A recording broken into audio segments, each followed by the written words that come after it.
Graça e paz, Igreja do Deus Vivo. Que bom chegar até aqui, rever nossos irmãos, nossas irmãs. Que bom chegar até aqui nessa data tão importante para a Igreja Presbiteriana de Paú. Mais um ano, 68 anos de existência nesta localidade. Eu acredito que ela é um pouquinho mais antiga, mas vamos caminhar com 68 por enquanto. Senão alguns irmãos aqui mais antigos vão ficar chateados porque nós vamos revelar a sua idade real, né? Mas vamos caminhar como 68 mesmo, e graças a Deus por isso. Uma linda história nessa localidade, onde eu tive o privilégio, no meu retorno para a casa de Deus, foi a igreja que me acolheu aqui numa escola dominical. Essa igreja não era construída desta forma, era uma igreja pequenininha aqui, ao lado, próximo desse muro, pequenininha, essa área toda livre aqui, escola dominical, as salinhas aqui do lado. Foi ali que eu fui recebido com muito carinho na época pelo presbítero, pelo pastor Isaías e o presbítero Laércio. Dois homens que na época eram um pouco grandes, hoje estão pequenininhos por causa da idade, diminuíram o tamanho deles. Mas eu cheguei aqui no domingo pela manhã, e à noite eu trabalhava de escala, à noite eu fui trabalhar, e no domingo pela manhã tinha um cartãozinho que nós preenchíamos e deixava ali, aceita uma visita? E eu falei assim, aceito. Só que eu não sabia que a visita ia ser tão rápida. Isso foi no domingo pela manhã, na segunda-feira, 9 horas da manhã, eles estavam lá em casa. Levei até um susto, quando eu vi aqueles dois homens gigantes, negão ali na frente, falei, Jesus, quem eu estou devendo? Aí quando eu vi era o pastor Isaías e o nosso querido presbítero Laércio, ali naquela manhã, eu falei assim, é ali que eu vou ficar. Só que, coincidentemente, eu morava no Ataíde, tive que mudar para Jardim Colorado, e ali Deus quis que eu morasse 3 casas atrás da igreja de Colorado, Presbiteriana de Colorado. Aí passei a frequentar lá em Colorado, mas a minha história, a minha gratidão, a minha raiz está aqui. Aqui eu fiz muitas amizades, grandes amigos, daquela data para cá. E graças a Deus, nosso coração está aqui, orando sempre para que o Senhor possa continuar abençoando este povo, abençoando este lugar e nos conduzindo sempre, realizando aqui a vontade dEle em nosso meio. Trago um abraço carinhoso do Conselho da Igreja, dos nossos irmãos, e parabenizando a Igreja por esse momento tão especial. Todo segundo domingo nós fazemos um rodízio de pastores, e hoje eu não estaria aqui, quem estaria é o pastor Geraldo, mas por questão do aniversário, eu preferi estar aqui, e o Arthur está em Soteco, e o Geraldo precisou ir ali na Bolívia, então ele não está em lugar nenhum hoje, a não ser lá na Bolívia. E o presbítero Luciano está pregando na sede hoje, neste momento lá. Graças a Deus por isso. E o tema que nós temos para esta noite, irmãos, nesta data, é um tema que já estava no nosso coração há alguns dias. Está baseado lá em Neemias 4, capítulo 4, versículo 6. Por favor, abra a palavra de Deus que está em suas mãos. Neemias, capítulo 4. Apenas o verso 6, todo esse contexto do capítulo 4, os irmãos podem, mais tarde, tomar conhecimento, fazendo essa leitura. Neemias 4, versículo 6.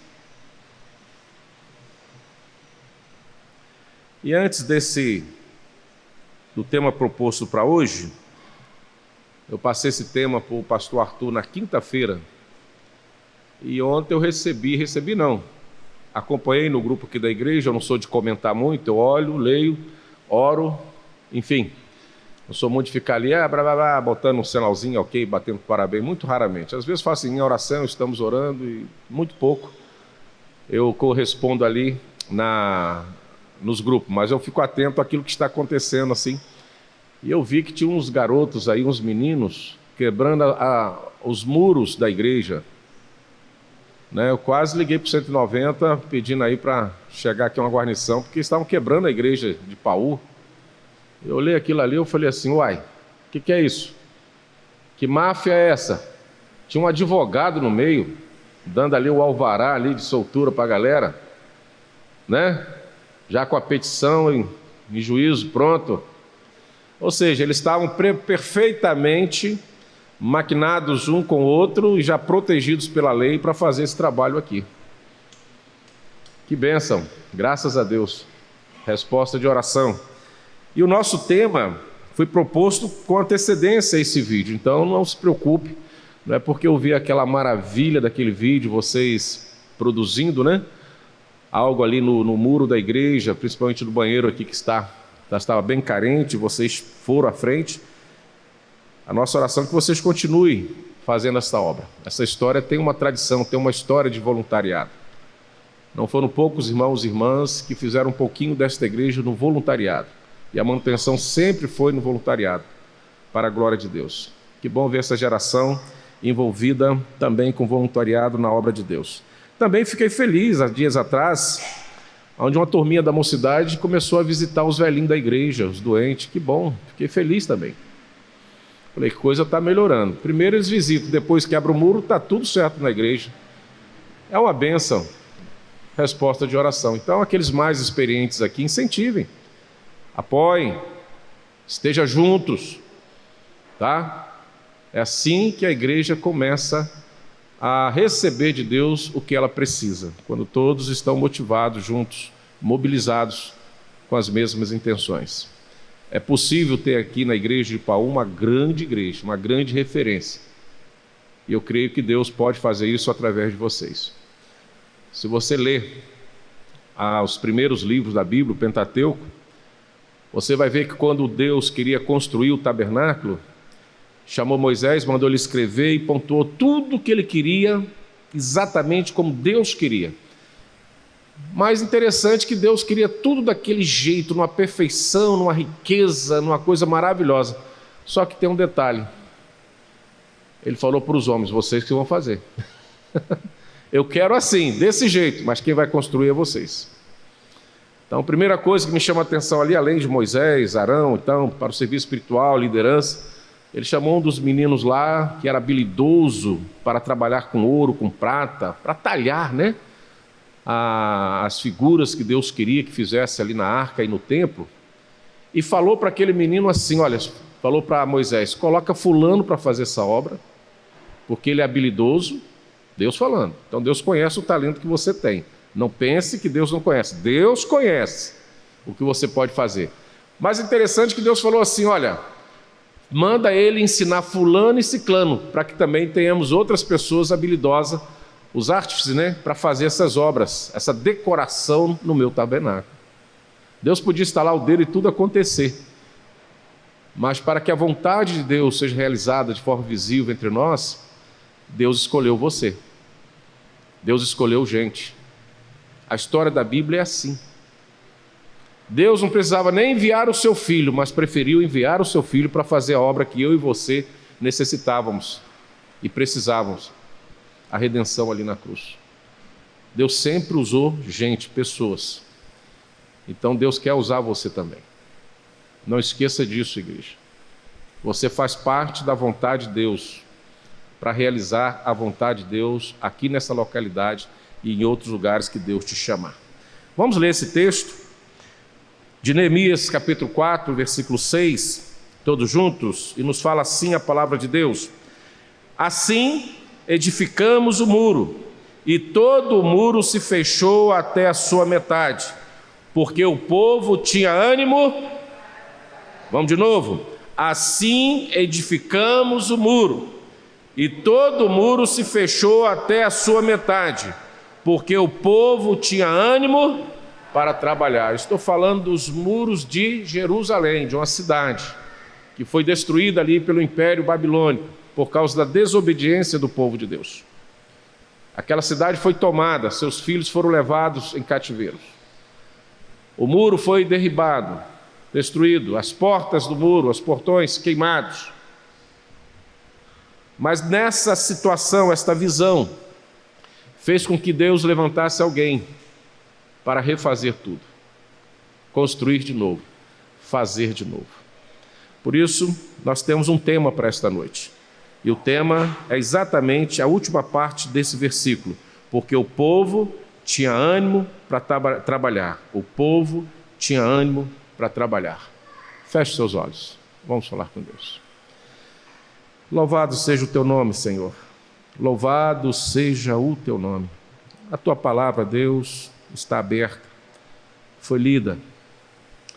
e agora precisamos do Senhor. Somos totalmente dependentes da ação do Teu Espírito Santo em nós. Não queremos, Deus, que esta palavra se torne uma palavra nossa, mas que ela, Deus, revele a Tua vontade, o Teu querer em nosso coração. Ela é a Tua palavra, é a Tua voz, Deus. É o Teu desejo, é a Tua vontade. Queremos apenas ser instrumento do Senhor nesta noite.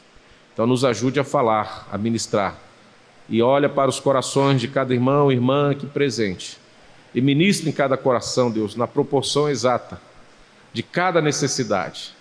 E assim que Teu Espírito, Deus, cele tudo que o Senhor falar em nossos corações nesta noite, para que não venha a se perder ao longo da nossa caminhada, mas a cada dia possamos praticar conforme a Tua vontade.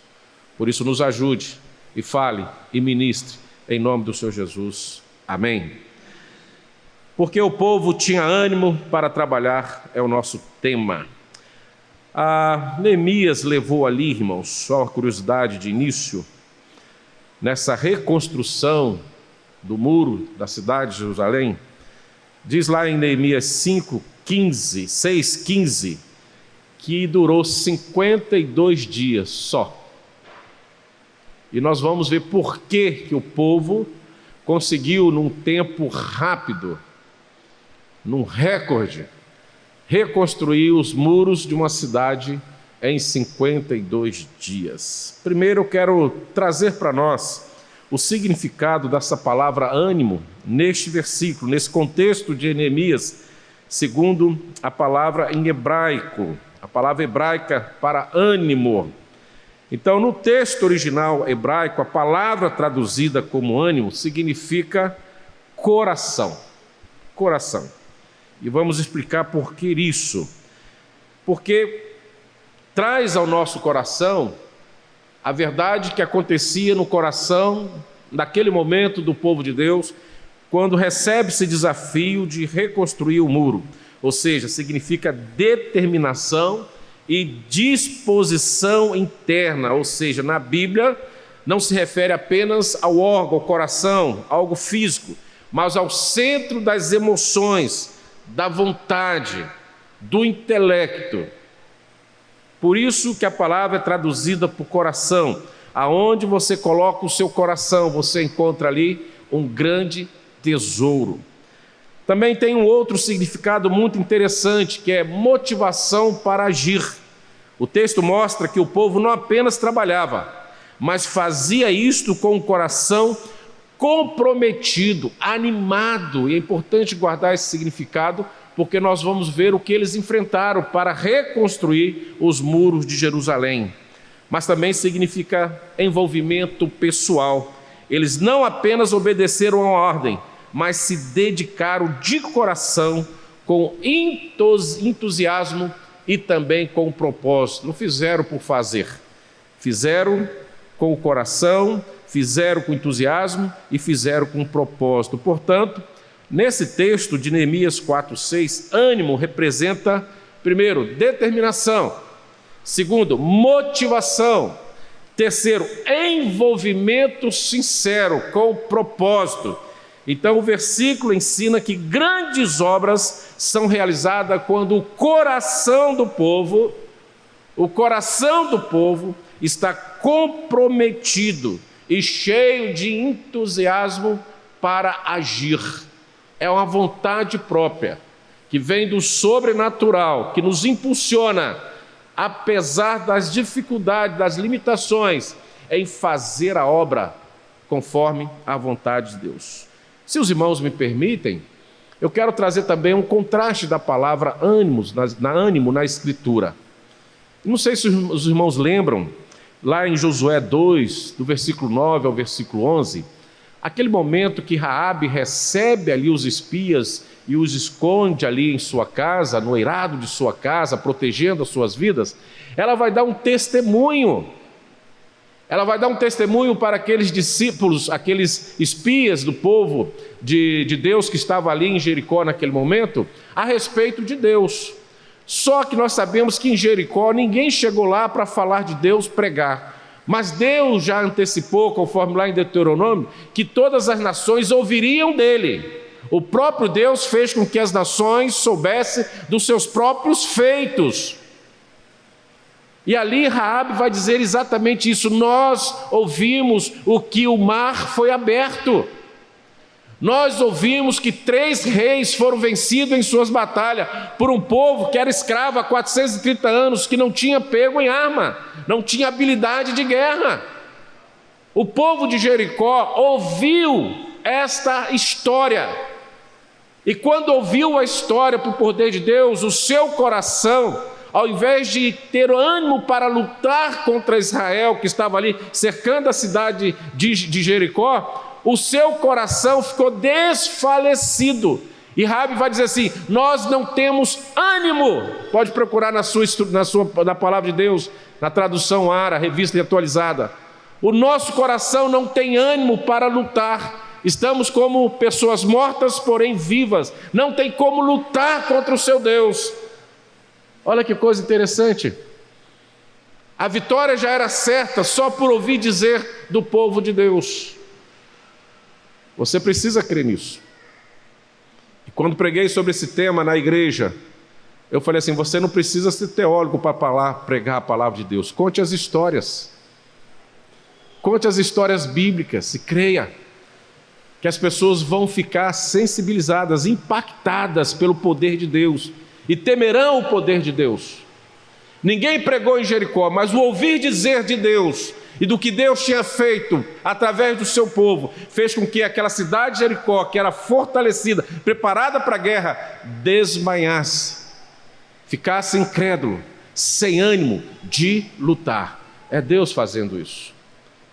Ao contrário do povo que está aqui com Neemias, que conhecendo o seu Deus, como Neemias conhecia, e como aquele povo conhecia o seu Deus, então o ânimo ali foi para trabalhar, o ânimo ali foi para guerrear contra as dificuldades, o ânimo foi crer que esse Deus poderia de fato lhe dar condições, forças para reconstruir o muro. Isso aconteceu em 52 dias. Então, primeiro, irmãos, pensa assim: quando nós pregamos, os inimigos desfalecem, desanimam. Quando nós falamos de Deus, os inimigos de Deus se calam, desmaiam. Mas nós que cremos em Deus, quando falamos de Deus, nos rejuvenescemos, nos fortalecemos, temos ânimo, coragem, e vamos falar de um Deus todo-poderoso, daquele Deus que pode fazer e operar maravilhas entre nós. Tomara a Deus que hoje seja esse ânimo de Neemias e daquele povo esteja no seu coração, e não o ânimo do povo lá de Jericó, desanimado, desfalecidos, sem esperança, subjugado já pela mão de Deus. Mas eu creio que se você veio aqui hoje, foi para que recebesse o ânimo devido e confiasse em Deus, para você continuar a sua existência, recebendo o que Deus tem para a sua vida em todo o tempo da sua existência. Os moradores de Jericó, ouvindo que Deus fez contra os inimigos, perceberam que não era possível lutar. E eu considero, irmãos, que nos dias que nós estamos vivendo tempo onde muitas pessoas estão desmotivadas, desfalecidas, sem ânimo para trabalhar, sem ânimo para se dedicar à obra do Senhor com seus dons e talentos. E creio que muitas pessoas estão desanimadas até mesmo em suas próprias vidas, até duvidando da sua própria capacidade de poder fazer algo. Neemias nos ensina que mesmo diante de desafios, mesmo diante de grandes oposições, como está aí no capítulo 4, ele nos ensina que diante dessas situações, o povo ali conseguiu reconstruir os muros de Jerusalém, porque eles tinham disposição para trabalhar, disposição para fazer aquilo que o Senhor colocou em suas mãos, fazer dos desafios possíveis de ser vencidos. Então, o que podemos aprender com essa história para a nossa caminhada cristã, para a nossa existência?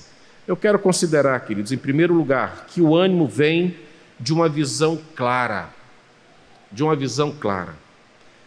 Lá no capítulo 2, versículo 17 e 18 de Neemias, nós vamos encontrar assim o texto. Então lhes disse: estás vendo a miséria em que estamos, Jerusalém assolada, as suas portas queimadas. Vinde, pois, reedifiquemos os muros de Jerusalém e deixemos-o de ser opróbrio. Ou seja, ele está sendo claro na situação quem estava ali em Jerusalém, vivendo um estado de miséria, assolada, portas queimadas e o muro derrubado. E o versículo 18 diz: e lhes declarei como a boa mão do meu Deus estivera comigo, e também as palavras que o rei me falara. Então disseram: dispõe-nos e edifiquemos, e fortaleceram as mãos para a boa obra.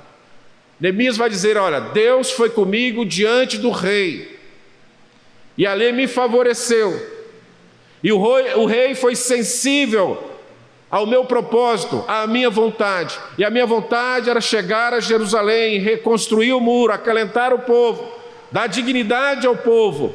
E o rei não trouxe nenhum obstáculo, nenhuma dificuldade. Pelo contrário, diz: o que é necessário, Neemias, eu estarei te concedendo para que você possa, de fato, atingir os seus objetivos. Então o ânimo vem de uma visão clara. E eu pergunto a você: como é que está a sua vida? Como é que está a sua situação? Como está a sua rotina do dia a dia? Você tem noção de fato dos problemas que você tem enfrentado? Você tem noção de fato dos problemas que estão por vir sobre nós, que já estão sobre nós, a nível social, a nível político, a nível financeiro, na questão das nossas enfermidades que pode acontecer a qualquer momento? Você tem noção clara do momento que estamos vivendo nessa sociedade, o risco que corremos como saímos à rua, a violência urbana sem precedente, a violência contra a criança, a violência contra a mulher, algo sem precedente na história, e hoje nós estamos vivenciando como algo natural e rotineiro, calcificando a nossa mente, o nosso coração, nos esfriando em ser sensível à necessidade das pessoas. Ignoramos as pessoas, é tão natural ver pessoas caídas pela rua e nós passamos distantes, sem nenhuma preocupação, sem motivação para ajudar, como algo costumeiro em nós. Estamos esfriando, congelando em nós mesmos, diante daquilo que tem sido apresentado por nós. E talvez essa verdade esteja no seu coração, e eu pergunto: como está a realidade da igreja? A igreja está bem? A igreja está edificada? A igreja evangeliza, a igreja ora, a igreja prega, a igreja pratica as boas obras? Você tem tido responsabilidade e compromisso com a palavra ânimo no hebraico, que traz para nós o seu significado, para que possamos fazer a obra do Senhor de forma constante e receber os resultados que Deus tem para nós? Como é que está a igreja? Como é que nós estamos dentro da igreja? Como é o meu relacionamento com o irmão? Como está sendo o meu dom e talento empregado na obra do Senhor? Será que a igreja não precisa de algo que eu possa, em algum tempo oportuno, vir me dedicar, mas a situação da igreja não traz sensibilidade e preocupações? Quem sabe a igreja está diante da visão ali de Neemias, vivendo um momento miserável, um estado de miséria espiritual, um estado de miséria social, um estado de miséria diante das estruturas, e isso não tem sido claro aos nossos olhos, logo não temos reagido para mudar essa realidade. Se nós não tivermos a visão com clareza do que está à nossa volta, não vamos poder ali ter ânimo, ou quem sabe um propósito de mudar as coisas. Vamos viver dentro de uma bolha como se estivesse tudo bem, tudo perfeito. Mas a verdade é outra, completamente diferente. Antes de iniciar a reconstrução, Neemias apresentou ao povo a necessidade de restaurar Jerusalém. Ele os motivou com palavras de fé e encorajamento. Muitas vezes nos desanimamos porque não temos uma visão clara do que Deus quer fazer em nossas vidas. Muitas vezes animamos na família porque não temos a visão clara do que Deus quer fazer dentro da minha casa. Muitas vezes animamos porque não temos Esta visão que vai provocar uma reação, e uma reação positiva de fazer com que nós estejamos envolvidos. E diante da ação que temos que desenvolver, procuramos o quê? Fazer diferença, mudar aquela realidade. E para isso é necessário ânimo, buscar força. Qual é a visão?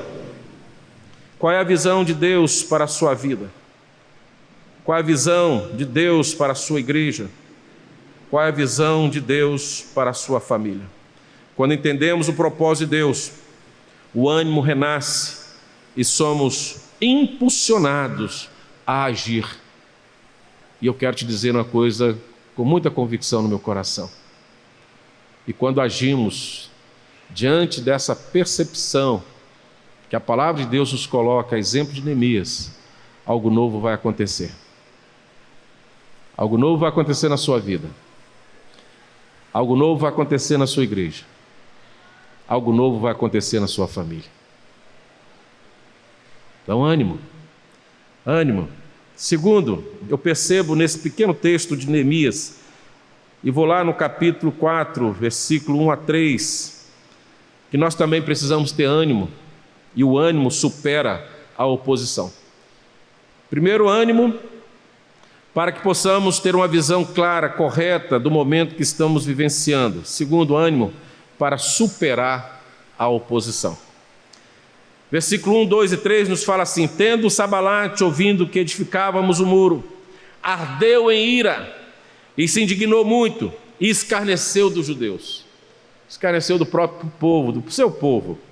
E olha o que ele fala desse povo com o coração irado. Versículo 2: então falou na presença de seus irmãos e do exército de Samaria e disse: que fazem esses fracos judeus? Meninos, vocês que estavam ali no muro ontem, alguém talvez passou na rua e falou assim: olha lá, tudo fraquinho, não vai aguentar 5 minutos nesse sol. A primeira martelada no dedo, eles vão xingar, vão pecar e vão rachar fora. Eles são muito fraquinhos, são criancinhas ainda, não sabem nem o que estão fazendo. Foram isso que eles falaram daquele povo que reconstruiu o muro, né? Que faz esses fracos judeus.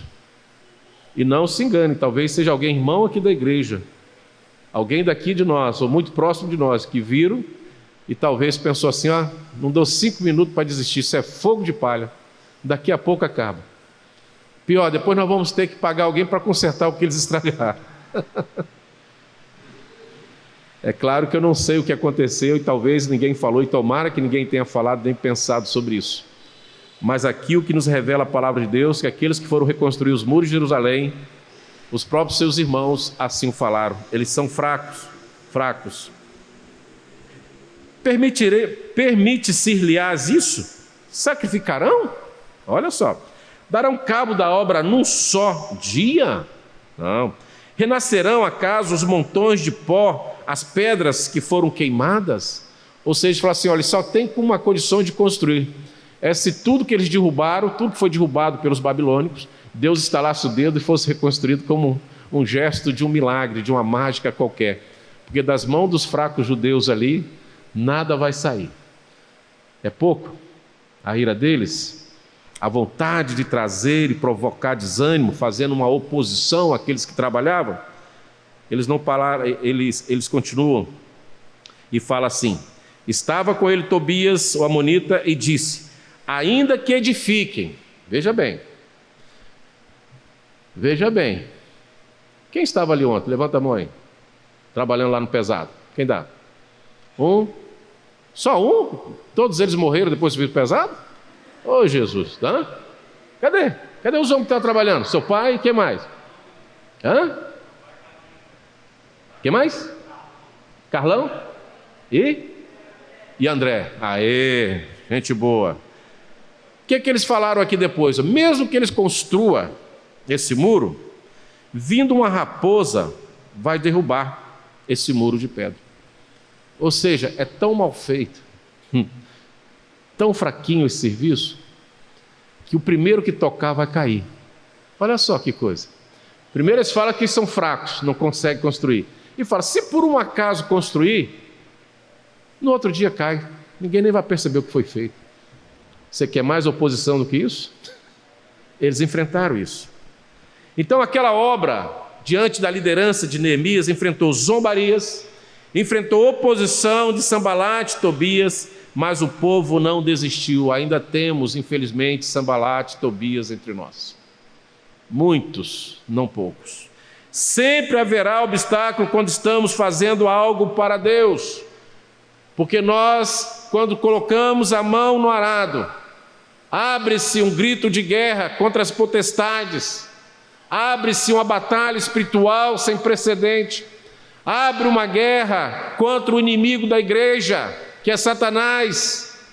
Ele, de fato, que puder fazer e utilizar aqueles que não confiam em Deus, que não creem em Deus e que fazem a vontade de Satanás, ele utiliza essas pessoas para que o desânimo seja pregado, seja colocado em nossos corações, para que aquela obra, aquela vontade que temos de fazer a obra do Senhor e edificar os muros de novo, não seja feita. Há uma batalha espiritual, irmãos. Há uma batalha espiritual entre nós.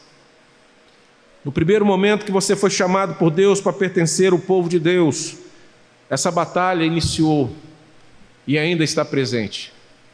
Os Sanbalates e Tobias ainda estão querendo desanimar a nossa caminhada, plantar o desânimo em nosso coração, calar a voz daqueles que louvam,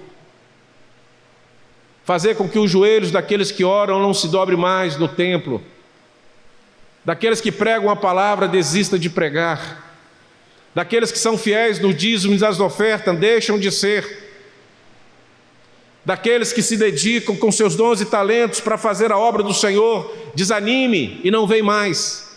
Por isso que muitos que estão entre nós estão desanimados, cansados, incapazes de fazer algo para si mesmo e para a casa do Senhor, para a casa do Senhor. Então, ali o desânimo, e nós precisamos ficar atentos que ele pode vir de palavras negativas. O desânimo pode vir de dificuldades financeiras, ou até mesmo dúvidas internas geradas entre nós mesmos. Mas quando eu olho para esse texto, eu vejo a resposta de Neemias. A resposta de Neemias foi a oração. A resposta de Neemias foi a continuidade do trabalho. Oração e trabalho. E eu faço uma aplicação aqui neste momento. Não permita que as críticas, não permita que as dificuldades mantenham seu desânimo ou matem o seu ânimo. Não deixe que as críticas e as dificuldades matem o seu ânimo ou mantenha o seu desânimo. Mantenha o foco no propósito de Deus para com a sua vida. Mantenha o foco do propósito de Deus para com a sua igreja. Mantenha o foco de Deus para a sua família. Ore e trabalhe. Terceiro, eu aprendo aqui com Neemias, nesse capítulo 4, e agora do versículo 13 e 14, que o ânimo é sustentado pelo esforço conjunto. Não é uma carreira solo. Nós não fomos criados por Deus para ficarmos isolados dos outros, irmãos. Haja visto quando nós olhamos a história da criação, Deus criou o homem, logo em seguida encheu o Éden dos animais, mas mesmo assim ele falou assim, ainda falta algo. E ele percebeu que faltava a mulher presbiteriana pelo seu dia. Parabéns, irmãs, parabéns. E Deus criou a mulher para que o homem não ficasse sozinho. E colocou no ventre da mulher a capacidade de criar, de dar à luz, de gerar filhos. Não fomos criados para ficarmos isolados. Assim também, quando nós olhamos para a igreja não é uma carreira solo, é um conjunto de pessoas. Por isso que o Senhor Jesus vem à terra e escolhe 12 discípulos. E esses discípulos foram multiplicados ao longo do tempo até a nossos dias e serão até a volta do Senhor Jesus. Deus organizou uma igreja que hoje é simbolizado através das Escrituras como o corpo de Cristo. Assim como o nosso corpo tem vários órgãos e todos eles necessários e importantes, não há um órgão insignificante e nem um órgão melhor do que o outro. Todos são necessários, todos são importantes. Assim é o corpo de Cristo, a igreja. Todos são importantes, todos são necessários, todos têm a sua função. Todos precisam ter ânimo para que possamos desempenhar a nossa função e o nosso trabalho. Então o ânimo é sustentado pelo esforço conjunto. Olha o versículo 13 e 14 do capítulo 4 de Neemias. Então pus o povo por famílias, olha só, nos lugares baixos e abertos, por detrás do muro, com as suas espadas e as suas lanças e os seus arcos. Inspecionei, dispus-me e disse aos nobres, aos magistrados e aos restos do povo: não os temais, lembrai-vos do Senhor, grande e temível, e pelejai pelos vossos irmãos, vossos filhos, vossas filhas, vossa mulher e vossa casa.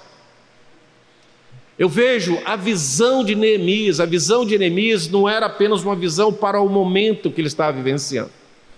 Não era apenas lavar um ego ou satisfazer o seu ego de ser aquele que reconstruiu o muro de Jerusalém naquele momento. Não, irmãos. Ele estava ali numa missão, sim, preocupado com a miséria existencial daquele momento da história do povo de Deus, em especial ali da cidade de Jerusalém, dos judeus que ali viviam, que foram abandonados e deixados para trás, sim. Mas ele também reconstrui o muro e a cidade santa de uma forma que levava a sua visão a preocupar com as famílias, com todo o povo de Deus, não só daquele momento da história, mas de outras gerações que viriam após ele. Você já parou para pensar o que você tem construído para a sua geração? O que você tem construído para os seus filhos, seus netos e bisnetos? Você já parou para pensar que uma ação sua errada hoje, um comportamento errado, ou atitudes erradas, você pode comprometer a sua geração? Você pode prejudicar a existência da sua igreja? Você pode prejudicar a existência da sua família, da sua casa? E caso você tenha uma autoridade maior neste mundo tenebroso, uma ação errada você pode comprometer a humanidade. Aqueles que virão pós nós. Neemias diz assim: não os temais, lembrai-vos do Senhor, grande e temível. Deus é assim, grande e temível. Ele vai pelejar pelos vossos irmãos. Aí ele diz: é este Deus que peleja hoje para os nossos irmãos, mas também ele vai pelejar pelos vossos filhos e filhas, vossa mulher e vossa casa, por toda a sua geração. É um Deus presente, é um Deus Emanuel, prometido e se faz presente entre nós.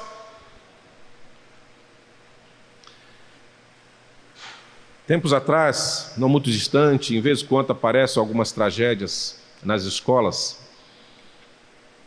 eu levei a igreja a pensar assim. Os pais que têm no meu tempo não tinha isso não. Meu pai pegava o filho de manhã, virava ele assim para a porta, lá é a escola, some. Só volta depois das aulas. Era assim que funcionava. Você ia sozinho pelo caminho, perambulando. Não tinha esse negócio de topique, pegar na mãozinha e levar até na porta da escola. Tinha não. Não sei se aqui no Espírito Santo. No Rio de Janeiro, onde eu fui alfabetizado, não era assim não. Nós, como criança, 7, 8 anos, pegava ônibus sozinho para ir para a escola. Naquela época, lá no Rio, entrava pela frente. A escola não era perto, não. Quando eu morei em Caxias, a distância da escola que eu estudava, onde eu morava, irmãos, para vocês terem uma noção, era mais ou menos daqui lá no Atacadão. Se não é um pouquinho mais longe. Quem for no Rio comigo, eu mostro, está lá até hoje. De vez em quando eu passo lá com o Daniel, que daqui eu andava perto até lá. Ela, era assim. Todos os dias, com sol ou com chuva, com poeira ou com lama. Os pais faziam, vai, some. Hoje, os pais são assim. Ai, eu não sei. Será que eu deixo minha filha na creche hoje? Eu vou ligar para o meu patrão e dizer que eu estou passando mal, porque eu não quero largar minha filha, eu vou ficar com ela. Tem pai que é assim? Acha que é protetor do filho e se não estiver presente, o filho não vai caminhar bem. Não é? Tem pais assim, que leva o filho até a porta da escola e ainda fica ali olhando e querendo entrar na sala de aula para ficar com o filho. Não é assim? Se eu estiver exagerando, me perdoe, por favor. Não é? Mas o que eu quero chamar a atenção, irmãos, por mais, papai e mamãe, você que ama o seu filho, por mais que você deseje que o seu filho possa ir e vir na paz e na segurança dos seus caminhos da escola para casa, por mais que você o acompanhe até a porta da escola, lá dentro, o que vai acompanhar ele é os olhos de Deus. Só as mãos do Senhor podem alcançar nossos filhos quando não estão diante dos nossos olhos e ao alcance das nossas mãos. Só Deus. Só Deus. E você precisa refletir sobre isso. Você precisa saber disso. Por isso que a sua fé tem que estar inabalada em Cristo Jesus, porque você não vai ser pai e mãe para todo o sempre. Você não é eterno neste mundo. Você não é onipresente neste mundo. Você não consegue estar em todos os lugares ao mesmo tempo, como um agente secreto, um pai secreto, uma mulher invisível, um homem invisível, um super-homem, que pode deslocar rapidinho e chegar no lugar que o seu filho está precisando de socorro e você protegê-lo. Não, você não pode. Você não consegue fazer isso, por mais que você ame. Só Deus pode fazer isso por nós. Só o favor de Deus pode fazer isso por nós. É isso que Neemias está falando para o povo. Lembrai-vos do Senhor grande e temível. Ele peleja pelos vossos irmãos. Ele peleja pelos vossos filhos, pelas vossas filhas, pela vossa mulher e pela vossa casa. É Ele que peleja por nós. E enquanto nós, povo de Deus, precisamos pelejar um pelo outro, com a oração, com louvor, com bons conselhos, com a paciência, com a longanimidade, esquecendo um pouco eu, retirando a vaidade. Isso que Neemias faz. O ânimo ali foi sustentado pelo esforço conjunto. Neemias organizou o povo para que cada um trabalhasse em uma parte do muro, uns protegendo os outros. Um protegendo os outros. A igreja precisa vivenciar isso, é um só corpo. Um precisa abençoar o outro, um precisa cuidar do outro, um precisa zelar do outro. Nós temos carência, afeto e necessidade de estarmos próximos um dos outros. A obra de Deus avança quando há unidade, quando há cooperação entre nós, e precisamos nos apoiar mutuamente na igreja e na vida cristã. Irmãos, se vocês me permitem, eu abro aqui um parênteses, mais uma vez eu vou falar sobre isso. Eu sou de um tempo que todas as festas eram realizadas na igreja. Todas as festas. Você bebia que suco na igreja. Os mais novos sabem nem o que é isso. Não tinha Coca-Cola, era que suco. E um bolo que não tinha sequer uma decoração por cima, um bolo feito num fogão qualquer, de uma irmã qualquer habilidosa. Salgadinho é coisa moderna. Nosso salgadinho é pão com mortandela. Você achou que ia falar ovo, né? Também, depois veio o ovo, foi mais aprimorado. Era assim.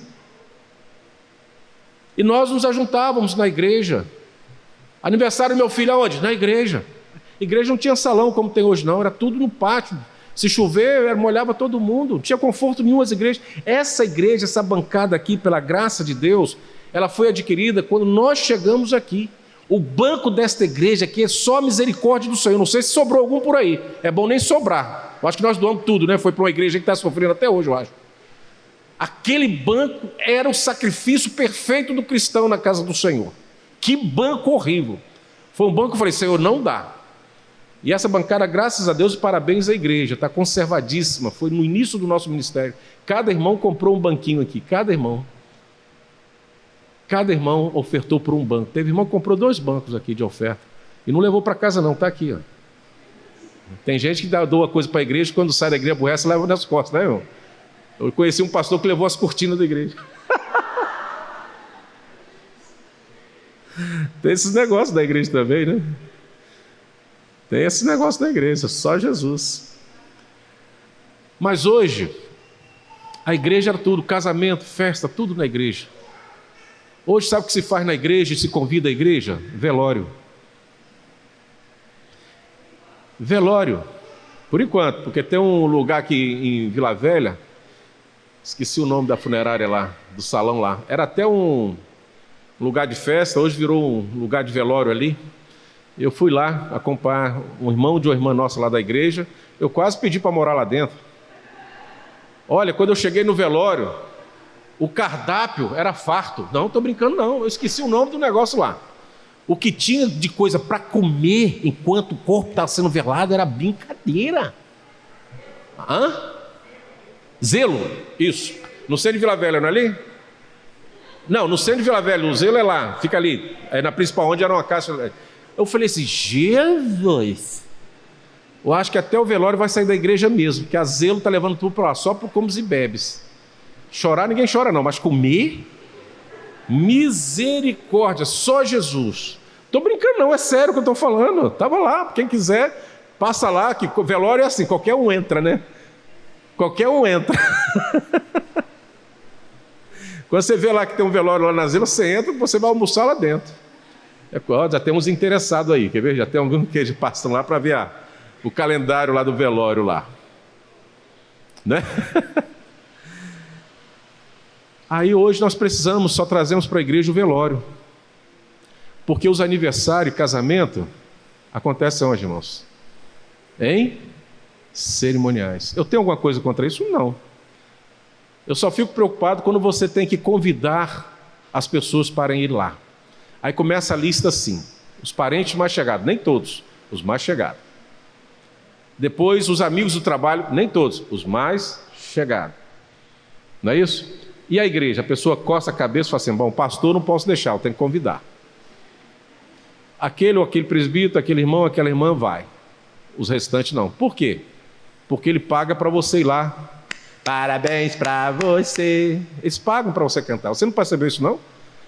Quando você vai no cerimonial, você não percebeu. Os pais, ou quem está promovendo, está pagando você para você cantar parabéns para o filho dele. É isso.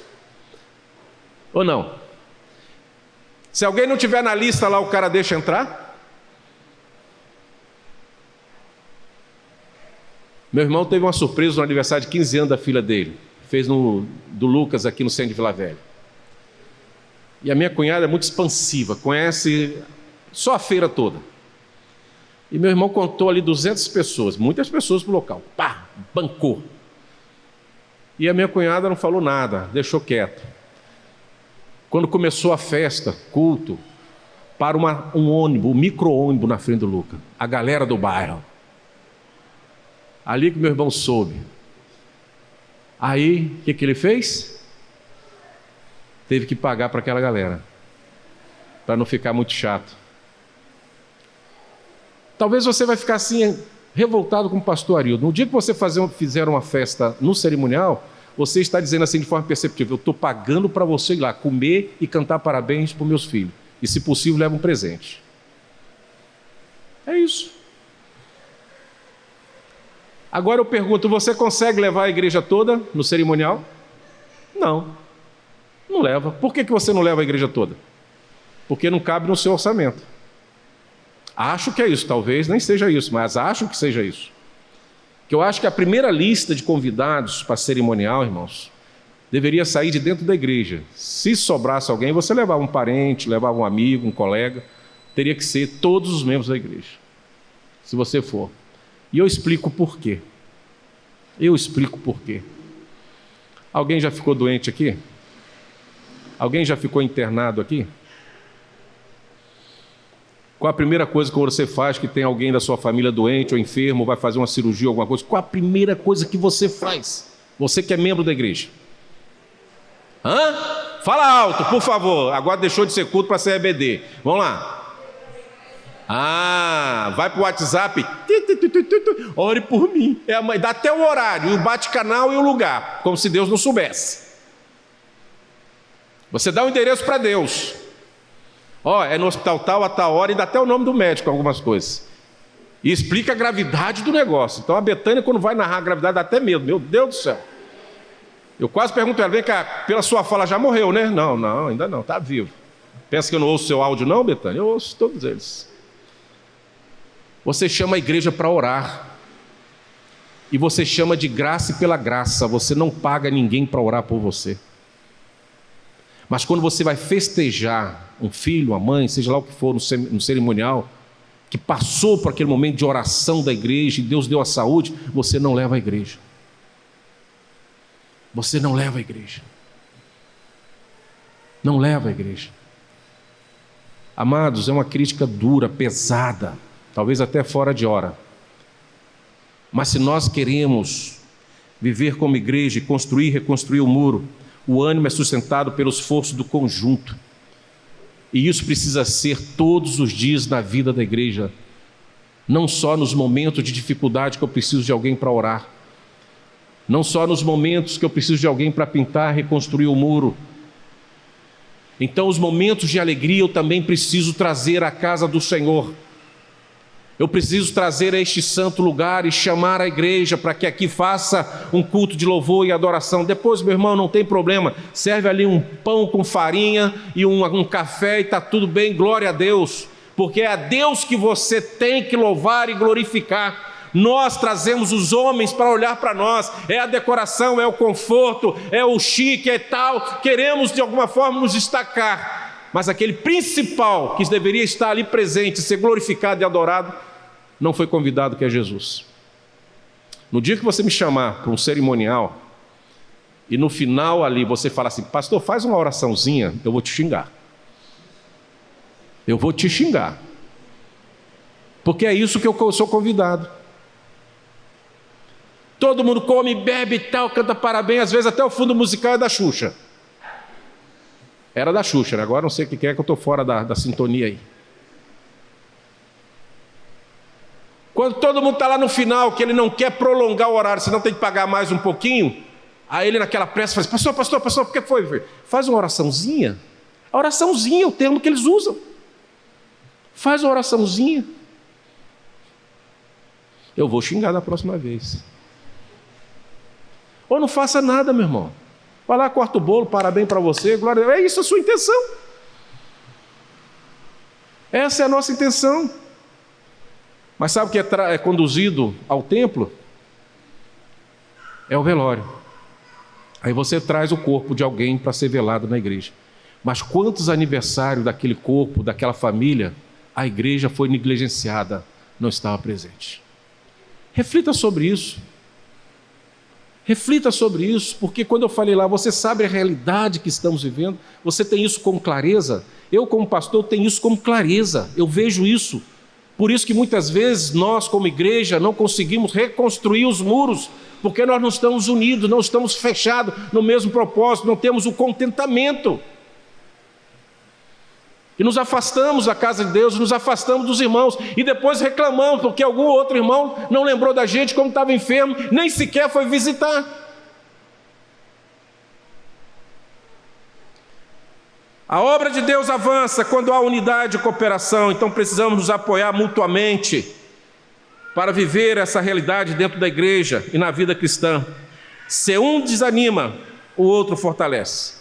E eu aplico para caminhar, para encerrar. Você está ajudando a fortalecer alguém? Você já se aproximou de alguém e tentou ali fortalecê-lo para continuar na caminhada?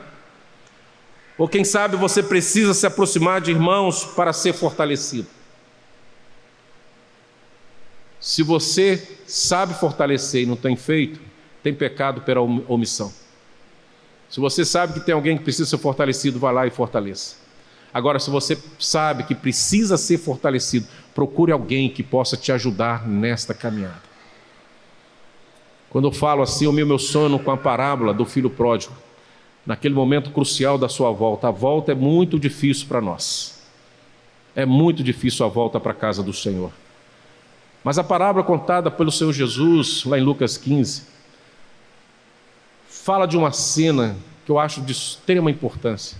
Diz que quando aquele jovem reconhece seu pecado e toma a decisão de voltar à casa do pai e declara: pai, pequei contra ti, contra o Senhor, contra todas as coisas, e volta. Diz o texto que o pai estava vendo ele de longe, muito longe. E aquele pai não ficou assim, de braços cruzados esperando ele chegar. porque aquele pai sabia que a caminhada de volta era difícil, e qualquer coisa naquele pedaço que ele caminhava poderia fazer com que aquele ânimo do retorno desaparecesse. Olha o texto lá de Lucas 15, irmãos. Diz que o pai, que é Deus, representado por Deus, olha o seu filho bem longe e sai correndo em sua direção. E daquele jeito que ele estava minutos antes de sair de uma pocilga, num desejo profundo de comer o que servia aos porcos, naquele momento que ele estava moribundo, sujo, fedorento, sem tomar banho, com a roupa totalmente imprópria para o momento, diz que aquele pai sai correndo imediato e vai ao seu encontro, o abraça e o beija. Sabe o que é isso? Proteção, para que ele não desanimasse naquela caminhada chegar até o pai. Porque ele poderia ver o pai de longe e falar assim: ih, papai está bravo, não vou chegar lá não, voltei. Mas o pai não pensa duas vezes e corre atrás. Então, se você tem visto alguém que precisa voltar e está desanimado, corra atrás e vai e abraça, traga de volta do jeito que ele estiver. E se você precisa de ânimo, corra também atrás de alguém que possa te ajudar. Alguém que possa ser o seu elo forte para você não parar nessa caminhada. E eu quero encerrar, irmãos, dizendo que o ânimo que nós aprendemos é renovado pela fé e oração. Capítulo 6, versículo 9. Porque todos eles procuravam atemorizar-nos, dizendo: as suas mãos largarão a obra e não se efetuará a obra. Aí Neemias diz: agora, pois, ó Deus, fortalece as minhas mãos. Renova pela fé. Faça como os discípulos: Senhor, aumenta a minha fé para enfrentar as questões dos dias a dias, a obra do Senhor e fazer a obra do Senhor. Fortalece as nossas mãos. Quando os inimigos tentaram amedrontar Neemias, ele orou: agora, pois, ó Deus, fortalece as minhas mãos. A verdadeira força para continuar vem de Deus. Quem confia no Senhor recebe ânimo novo todos os dias. Precisamos buscar forças na palavra e na oração do Senhor, orando todo dia, orai sem cessar, vigiando e orando, buscando em Deus a força necessária para mais um dia, para não sermos achados animados, trôpegos, prestes a cair no buraco, aterrorizado pelo que nós estamos vendo à nossa frente. Então o ânimo vem de uma busca constante em Deus, pela força necessária para vivermos nos dias de hoje. Como está a sua vida de oração? Você tem buscado força em Deus? Conforme a sua resposta, você vai saber se você tem ânimo para continuar a obra do Senhor, para continuar animado dentro da sua casa, dentro da igreja, ou você já está cansado, desanimado, já desistiu, aterrorizado e vencido. Quem sabe por alguém que te humilhou, que desconfiou de você e disse que você não tem mais jeito, que a sua casa não tem mais jeito, que a sua família não tem mais recuperação, que a sua igreja está fadada a morrer, a virar um montão de entulho. Quem sabe você já aceitou essas injúrias, essas palavras de desânimos, e você já selou isso no coração. Hoje Deus está te chamando para levantar desse pó, desse marasmo espiritual, dessa vida que você tem levado desanimado, que não tem força para levantar e buscar os seus ideais, os seus objetivos. Deus está falando no seu coração: levanta-te, tem de bom ânimo. Todas as lutas que você vai enfrentar, eu já enfrentei e venci por você. Cabe você agora animar e caminhar. Tenha ânimo, e este ânimo é gerado no nosso coração, onde ninguém pode roubar, ninguém pode tirar. É assim que aquele povo construiu em 52 dias os muros de Jerusalém.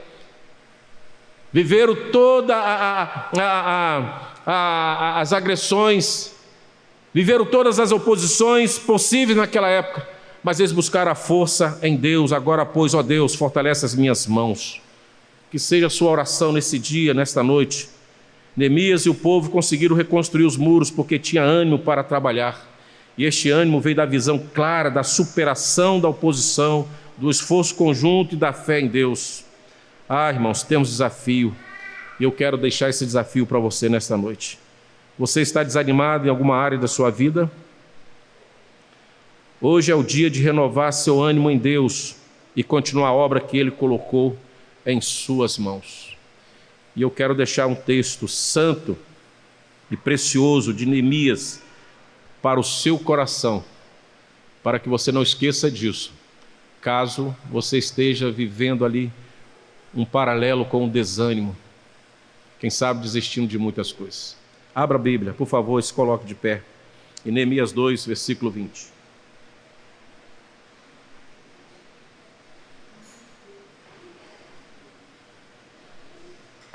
Neemias capítulo 2.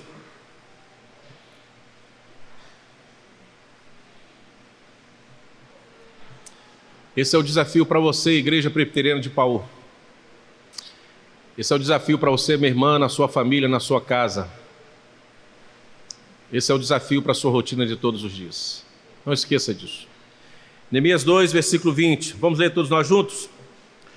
O Deus dos céus é o que nos fará prosperar, e nós, seus servos, nos levantaremos e edificaremos. Vamos lá de novo? O Deus dos céus é o Deus que nos fará prosperar, e nós, seus servos, nos levantaremos e edificaremos. Deus quer levantar esta igreja, os muros desta igreja. Deus quer levantar os muros da tua família, da tua casa. Deus quer levantar o muro da sua vida, mas quer fazer isso através de você. Então você é filho de Deus. Então levante e vai edificar e fazer a obra que Deus confiou em suas mãos, para a glória dele e para a alegria de todos nós. Que Deus nos fortaleça para continuar trabalhando com ânimo.